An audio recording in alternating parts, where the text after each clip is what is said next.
और खबरों में आगे बढ़ेंगे। 9 जून की शाम को करीब 6 बजे आतंकियों ने शिवखोड़ी से कटरा जा रही बस पर फायरिंग कर दी। इसमें ड्राइवर को गोली लगी थी, उसका बस से कंट्रोल खो गया था और बस खाई में जा गिरी। इस घटना में 10 श्रद्धालुओं की मौत हो गई, जिसमें 4 लोग चौमू के रहने वाले थे। देखिए रिपोर्ट।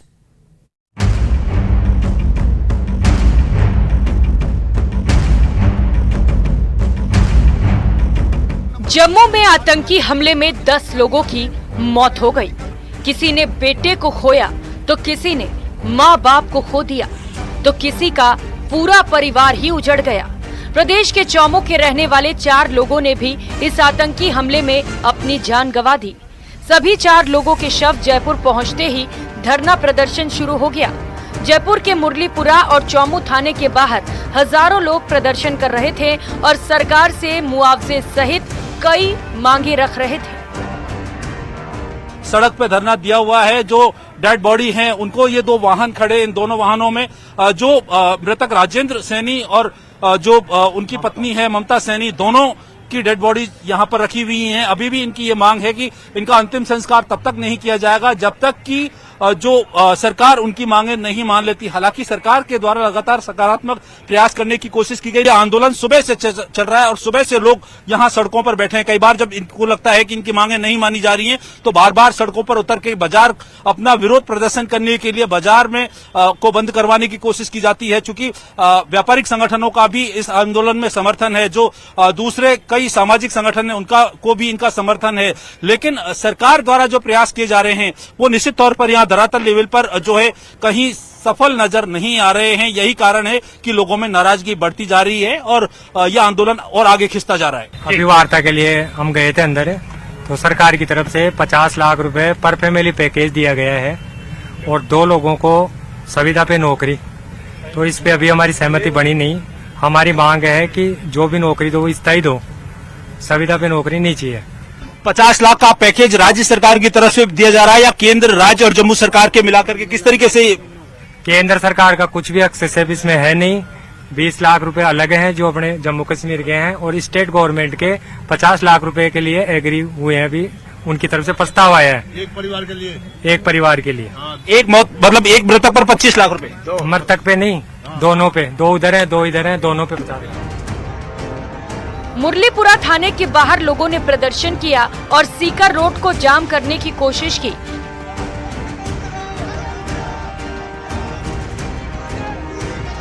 प्रदर्शनकारियों ने बाजारों को बंद करा दिया था, रास्ता जाम कर बस में तोड़फोड़ की थी, जिसके बाद पुलिस को जाम हटाने के लिए हल्का बल प्रयोग करना पड़ा था।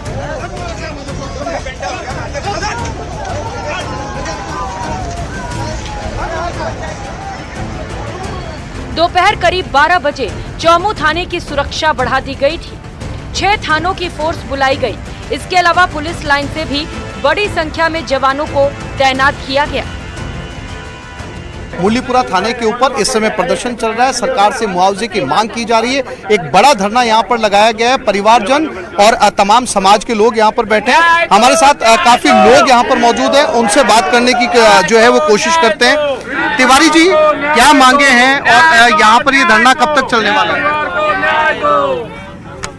जम्मू में जो आतंकवादी घटना हुई ये दोबारा हुई है। जयपुर के परिवारों के साथ में दूसरी घटना है।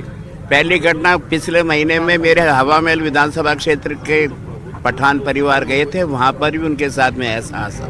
केंद्र सरकार की नाकामी है और जब आतंकवादी घटनाओं में मारा गया अगर हमारा जयपुर का या मुरलीपुरा का परिवार, तो जैसे कन्हैयालाल हत्याकांड में जो कुछ 50 लाख का मुआवजा परिवार को नौकरी दी थी, तो केंद्र सरकार को, राज्य सरकार को संवेदनहीनता तोड़ करके मानवता तो देखो, यंग मौत हुई है, उनको मुआवजा मिलना चाहिए। वहीं चौमू में धरना स्थल पर बीजेपी प्रवक्ता रामलाल शर्मा और बीजेपी विधायक बाल मुकुंदाचार्य पहुंचे, तो पुलिस ने प्रदर्शनकारियों को समझाकर बाजार खुलवाया। परिवार को 50 लाख रुपए की राज्य सरकार के द्वारा सहायता और इसमें जम्मू कश्मीर की जो सहायता वो अलग है और 2 व्यक्ति परिवार के उनको संविदा के ऊपर नौकरी दी जाएगी और एक डेयरी बूथ स्वीकृत किया जाएगा। ये 3 मांगे। टोटल कितनी आप जिन परिवार का नुकसान हुआ है जो हमारे बीच से चले गए उन सब के साथ हम सब लोग हैं, पूरी राजस्थान सरकार है और इसमें कम से कम कोई राजनीतिक माहौल नहीं बनाना चाहिए, न राजनीतिक बात करनी चाहिए। जो लोग कर रहे हैं वो ठीक नहीं कर रहे। इसमें तो सबकी संवेदनाएं जुड़ी इस परिवार के साथ और इन सब की पूर्णतः जिम्मेदारी है। और जो घटना घटी वो उस घटना में सबका सहयोग होना चाहिए और उसमें राजस्थान सरकार संवेदनशील है। चौमू में सुबह 10:30 बजे से चल रहा धरना शाम 4:30 बजे खत्म हुआ। मृतक आश्रितों को 50 लाख रुपए मुआवजा और 2 सदस्यों को संविदा पर नौकरी, 1 डेयरी बूथ देने पर सहमति बनी। आपको बधाई के लायक हो जो मेरा साथ देके मेरे को गवर्नमेंट से सहायता दिलवाई। क्या समझौता हुआ है? क्या समझौता ये हो गया कि हमारे पर घर को 50 लाख रुपए राज्य गवर्नमेंट की तरफ से मिलेंगे और 2 बच्चों को संविदा के ऊपर सरकारी नौकरी दी जाएगी और 1 डेयरी बूथ दिया जाएगा। स्पेशल केस है और इसके लिए तो स्पेशल उनको कंसिडरेशन देना चाहिए था कि जल्दी से जल्दी काम होना चाहिए था, जनता को कहना ही नहीं चाहिए था।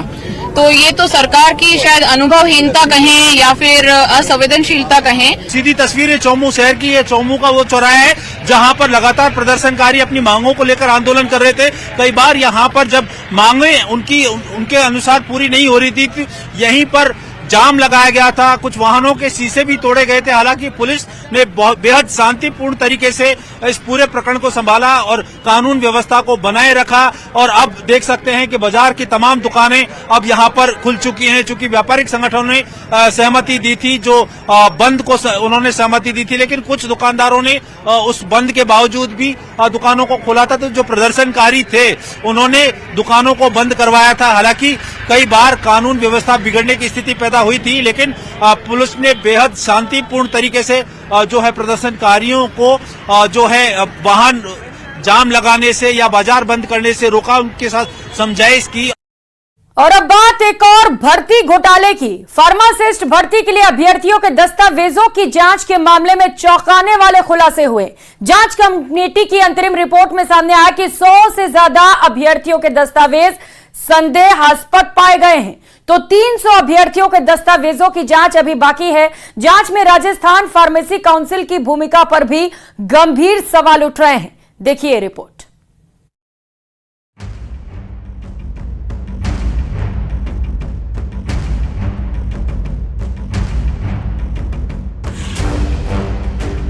प्रदेश में फार्मासिस्ट भर्ती 2023 के लिए अभ्यर्थियों के दस्तावेजों की जांच की अंतरिम रिपोर्ट आ चुकी है।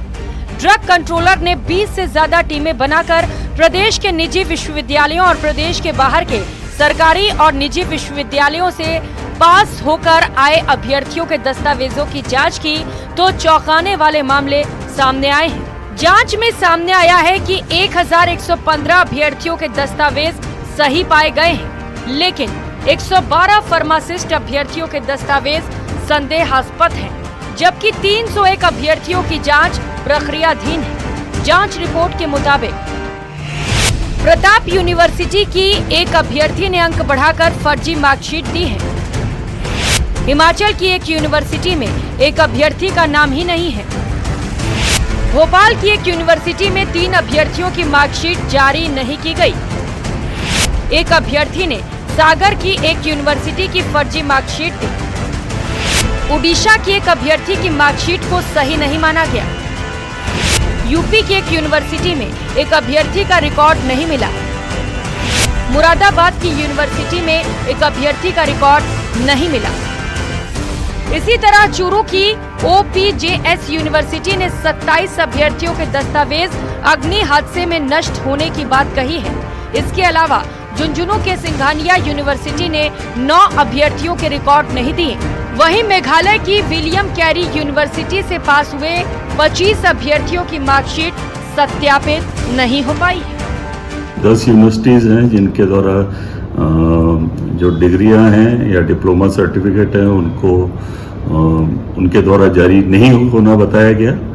उसके अलावा 5 यूनिवर्सिटी ऐसे थी जिनके जो दस्तावेज हैं वो दस्तावेज वेरिफिकेशंस पे उन्होंने नहीं दिखाए गए और वह संदेहास्पद की श्रेणी के अंदर आते हैं। तो हमने उस संबंध में भी शीफी को लिखा है कि RMSCL की एक कमेटी और जांच कर रही है, वो उसके परिप्रेक्ष्य के अंदर इसकी जांच पूर्ण करे। जांच में एक तथ्य ये भी सामने आया कि राजस्थान फार्मेसी काउंसिल और मेघालय की CMJ यूनिवर्सिटी ने 3 फार्मासिस्टों के फर्जी रजिस्ट्रेशन किए और इसका खुलासा होने पर राजस्थान फार्मेसी काउंसिल ने इनके रजिस्ट्रेशन निरस्त कर दिए। इसके अलावा ये भी जांच में सामने आया है कि राजस्थान फार्मेसी काउंसिल ने मेघालय की विलियम कैरी यूनिवर्सिटी के अभ्यर्थियों द्वारा आवेदन करते ही एक ही दिन में सभी को रजिस्ट्रेशन दे दिए थे। इसमें से 1115 जो हैं वो अभ्यर्थियों के दस्तावेज सही पाए गए। 112 जो फार्मासिस्ट अभ्यर्थी हैं उनके जो दस्तावेज सत्यापन में सही नहीं पाए गए या संदेहास्पद पाए गए। उसके अलावा 301 फार्मासिस्ट हैं जिनके अभी दस्तावेज प्रक्रियाधीन है। तो इस प्रकार हमारे द्वारा सीफो को अंतरिम रिपोर्ट प्रस्तुत कर दी गई है, जिसके अंदर हमने जो जांच के फैक्ट्स जो थे उन सारों को सीफो को बता दिया है और उसके अनुसार अग्रिम कार्रवाई सीफो के स्तर से फार्मासिस्ट भर्ती प्रक्रिया में की जाएगी। औषधि नियंत्रक ने शीफो को जांच रिपोर्ट भेजने के साथ ही अभ्यर्थियों के चयन से पहले 10वीं और 12वीं की मार्कशीट का सत्यापन कराने का सुझाव दिया है। फर्जी दस्तावेजों के जरिए नौकरी पाने का अपने आप में ये गंभीर मामला है। इस कारण से कई बार योग्य अभ्यर्थी भी नौकरी से वंचित हो सकते हैं। इसीलिए इस मामले में कार्रवाई होनी चाहिए ताकि आगे कोई भी फर्जी दस्तावेजों से भर्ती प्रक्रिया को प्रभावित ना कर सके। जयपुर से न्यूज़ 18 राजस्थान के लिए सौरभ गृहस्थी की रिपोर्ट।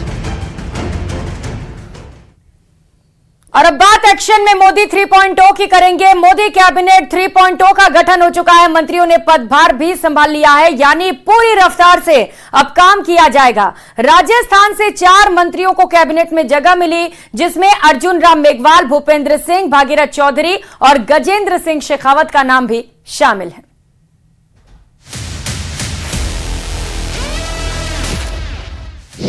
नई सरकार में मंत्रियों ने संभाला कार्यभार।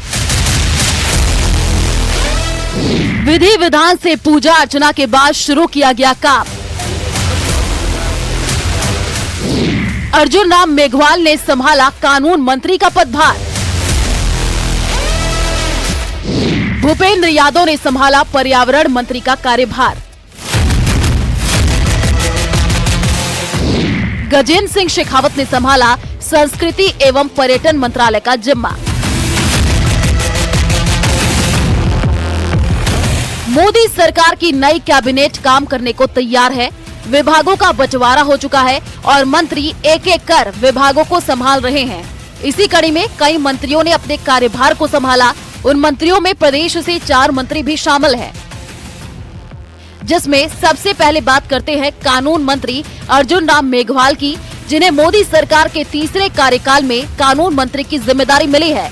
उन्होंने अपने कार्यभार को संभाल भी लिया है। इस दौरान उनका जोरदार स्वागत भी हुआ।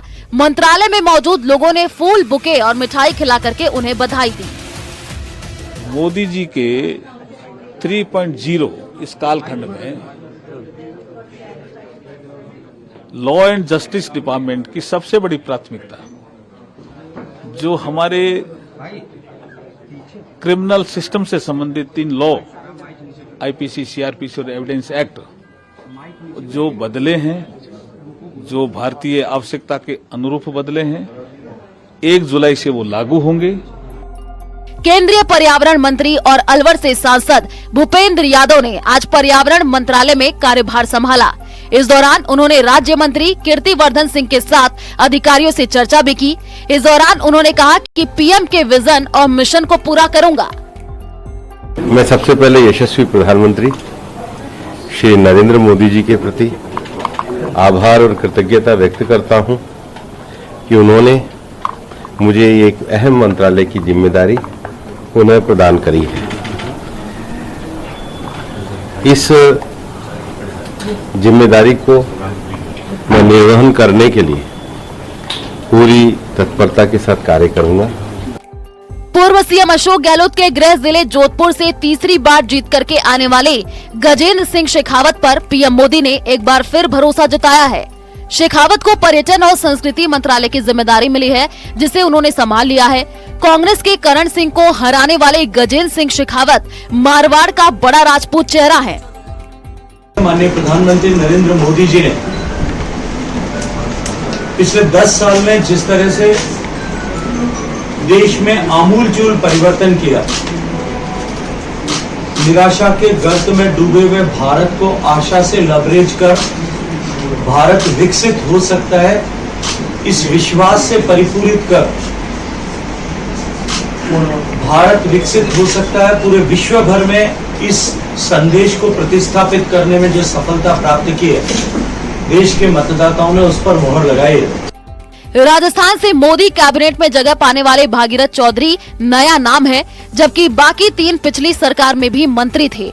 भागीरथ चौधरी को मोदी कैबिनेट में केंद्रीय कृषि और किसान कल्याण राज्य मंत्री की जिम्मेदारी मिली है और उन्होंने विधि विधान से पूजा अर्चना के बाद अपना पदभार संभाल लिया है।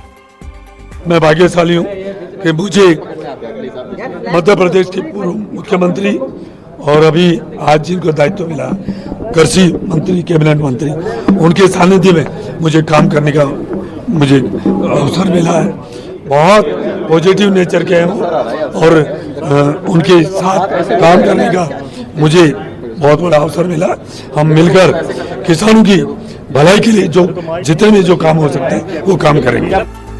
71 मंत्रियों वाली मोदी सरकार की नई कैबिनेट काम के लिए तैयार है, जो आने वाले 100 दिन के सरकार के एजेंडे पर काम करेगी। अब देखना ये होगा कि पहली बार गठबंधन में सरकार बनाने वाली सरकार लोगों की उम्मीदों पर खरा उतरती है या नहीं। Bureau report, news 18।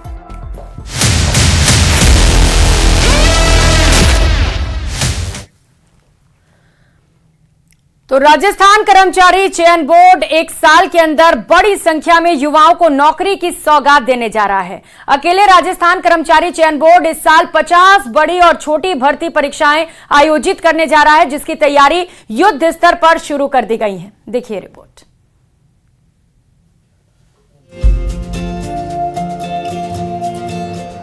युवाओं के लिए आने वाला साल रोजगार से भरपूर होने जा रहा है, क्योंकि राजस्थान कर्मचारी चयन बोर्ड आने वाले दिनों में 50 से ज्यादा भर्ती परीक्षाओं का आयोजन करने जा रहा है, जिसके जरिए 50,000 से ज्यादा युवाओं को रोजगार देने का प्लान बनाया गया है।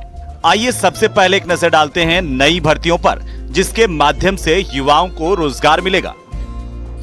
नई भर्तियों से बम्पर रोजगार। राजस्थान कर्मचारी चयन बोर्ड इस साल 50 भर्ती परीक्षाएं आयोजित करेगा। 22 जून 2024 से 15 जनवरी 2025 के बीच आयोजित होगी भर्ती परीक्षाएं। इसमें 20 से ज्यादा भर्तियां ऑनलाइन यानी कि हाइब्रिड पैटर्न पर होगी। अकेले स्वास्थ्य विभाग के एनएचएम की 30 भर्ती परीक्षाएं करवाएगा चयन बोर्ड। कनिष्ठ अभियंता से जुड़ी 2 विभागों की नई भर्तियां भी चयन बोर्ड के पास। पर्यवेक्षक महिला, आंगनबाड़ी, छात्रावास अधीक्षक, लिपिक समेत कई विभागों की भर्तियां होगी। अकेले कनिष्ठ अनुदेशक के 20 विषयों से जुड़ी भर्ती परीक्षा होगी। नई भर्तियों से कुल मिलाकर 50,000 से ज्यादा युवाओं को रोजगार मिलेगा। राजस्थान कर्मचारी चयन बोर्ड के सामने बड़ा चैलेंज ये है कि नई भर्तियों को तय समय पर पारदर्शी तरीके से आयोजित करें। ऐसे में इन भर्तियों को लेकर चयन बोर्ड सरकार के निर्देश के बाद तैयारी में जुट गया है। बहुत ही बड़ा चैलेंज है, लेकिन मुझे उम्मीद है कि जो हमारी टीम है वो अच्छी है। हमारे पास बहुत ही बेहतरीन लोग हैं जो कि काम कर रहे हैं। सबसे मुझे बहुत उम्मीद है और बहुत भरोसा भी है। और सबसे बेहतर बात यह कि हमको राजस्थान सरकार का पूरा सहयोग मिलता है। सभी विभाग हमको हेल्प करते हैं और उन सब के हेल्प के चलते, और मुझे दूसरा भरोसा सभी हमारे अभ्यर्थियों पर भी है कि अभी वो काफ़ी सबक ले चुके होंगे और गलत काम करने से बाज आएंगे और उससे हमारा काम आसान होगा। तो मुझे उम्मीद है कि ये सारी चीज़ों को मद्देनज़र हमें कर पाएंगे और जो युवाओं का भरोसा है राजस्थान कर्मचारी चयन बोर्ड पर और राज्य सरकार पर, उस पर हम सब खरा उतरेंगे। बहरहाल राजस्थान कर्मचारी चयन बोर्ड के पास पहली बार 1 साल में 50 से ज्यादा भर्तियों को पूरा करने का टास्क है। हालांकि भर्ती एजेंसी आरपीएससी भी है, मगर स्टाफ सिलेक्शन से जुड़ी रिक्तियां ज्यादा हैं।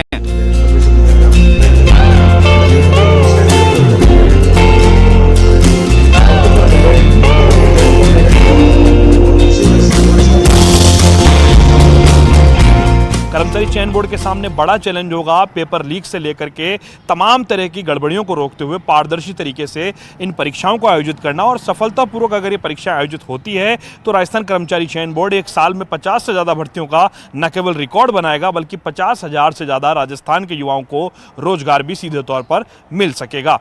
कैमरा पर्सन दिलीप चेची के साथ लवली वधवा, न्यूज़ 18 जयपुर। और अब बात एक्शन में भजनलाल सरकार की करेंगे। मुख्यमंत्री भजनलाल शर्मा ने आज ऊर्जा विभाग की समीक्षा बैठक ली।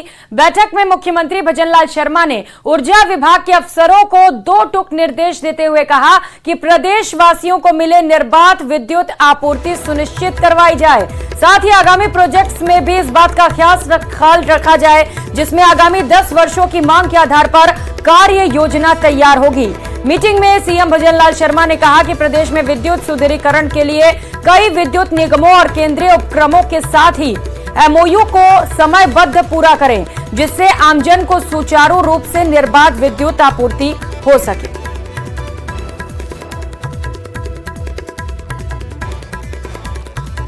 तो मुख्यमंत्री भजनलाल शर्मा एक्टिव मोड पर हैं। ऊर्जा विभाग की उन्होंने बैठक ली और कई दिशा निर्देश मुख्यमंत्री भजनलाल शर्मा की ओर से अधिकारियों को जारी किए गए। तो प्रदेशवासियों को निर्बाध बिजली आपूर्ति की जाए, ये सुनिश्चित करने को कहा गया है।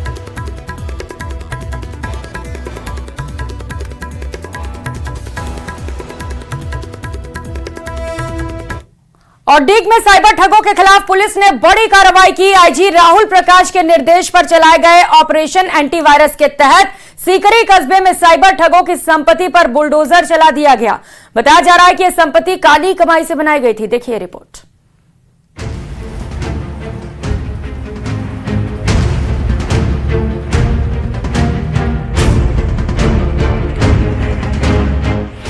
साइबर ठगों के खिलाफ बड़ी कार्रवाई। ऑपरेशन एंटीवायरस के तहत कार्रवाई। साइबर ठगों की संपत्ति पर चला बुलडोजर। ठगों की काली कमाई पर चला बुलडोजर।